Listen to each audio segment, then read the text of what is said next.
doubt, Las Vegas is the entertainment capital of the world. Yes. Also, we have great music for this segment. Millions of people visit our casinos every single year.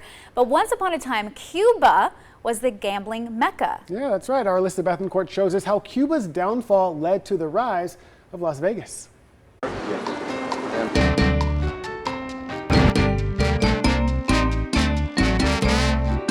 It's 1958 in Havana, Cuba.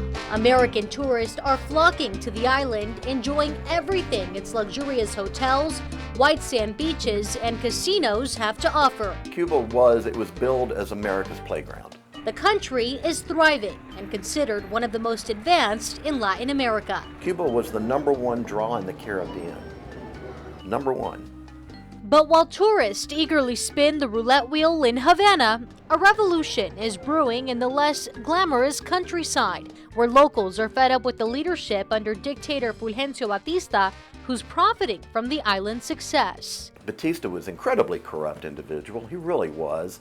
And he brought in a bunch of the mob from the U.S. UNLV professor Tony Henthorne has studied Cuba's rich history. He explains Batista brought in mafia kingpin Meyer Lansky from Las Vegas and appointed him as the chief gaming officer on the island. Together, their goal was to do everything better in Havana, and they did. It was like Vegas on steroids. Casinos were only down there for about 10 years, realistically. They got their start in the early 50s, and by the end of the 50s, they were gone. But in that 10-year period of time, they rivaled what was happening in Vegas. By the end of 1958, Cubans from all walks of life united in opposition against Batista.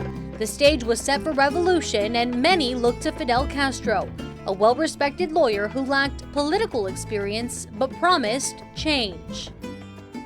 I spoke with my grandfather, Eddie Blanco, who now lives in Los Angeles and was a Castro supporter once upon a time. Nosotros queríamos la libertad. He says Cubans were looking for equality. So on New Year's Eve 1958, Castro and his troops marched into Havana and defeated Batista's army. Batista, however, was nowhere to be found. He fled, left the country, sacked the treasury and took all the money with him and left. It basically transpired in one day. In protest of the government's corruption, Cubans ransacked the casinos, destroying most of what Batista built. Castro immediately eliminated gambling, changing the island for decades to come. Cuba era un verdadero paraíso. My grandfather describes Cuba as a paradise, but says it was ruined by communism under Fidel Castro. Cubans quickly caught on to Castro's communist intentions, along with the rest of the world. The U.S. government eventually issued travel restrictions and trade embargoes, closing off the popular Caribbean playground to Americans. When Havana shut down, it was a boost for Vegas because they no longer had the competition anymore that they had, even though it was the same guys running both things. Las Vegas, Nevada. From the air, Vegas as they call it, looks like the small town it is. 35,000 permanent population. 7 million is the temporary population. 7 million tourists that annually pour in by bus and train and plane, and that leave $122 million gross.